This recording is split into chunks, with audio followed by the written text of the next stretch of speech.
cette époque-là, en Pays Basque, il y avait une explosion du nombre de logements qui étaient vendus, achetés, pour se transformer en Airbnb. Et pas n'importe lesquels. Ces logements-là hébergeaient les secteurs les plus pauvres de notre société qui, eux,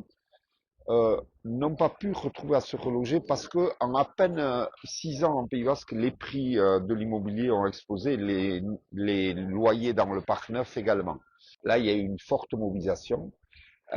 avec à la fois la dénonciation du problème, le chiffrage du problème,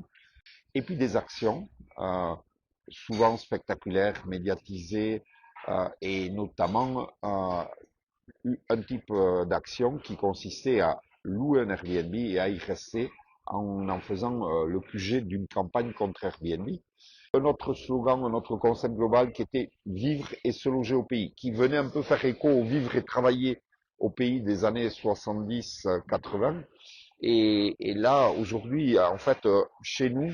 tous les maires nous disaient, nous, avant, il y a 20 ans, il y a 15 ans, tout ce qui venait dans nos permanences, c'était parce qu'ils n'avaient pas de boulot, parce qu'ils demandent un emploi, etc. Aujourd'hui, le jour, c'est parce qu'ils n'ont pas de logement. Et du coup, eux-mêmes ont pris conscience qu'il y avait un vrai problème et qu'il y avait un droit collectif à se loger au pays pour la population locale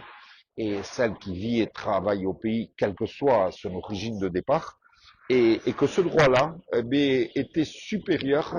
à celui, au droit absolu de la propriété privée, à la loi sacro-sainte du marché, de l'offre et de la demande, et qu'on devait opposer ce droit-là à une population locale de vivre et se loger au pays, à la main invisible du marché qui était en train de tout détruire sur son passage.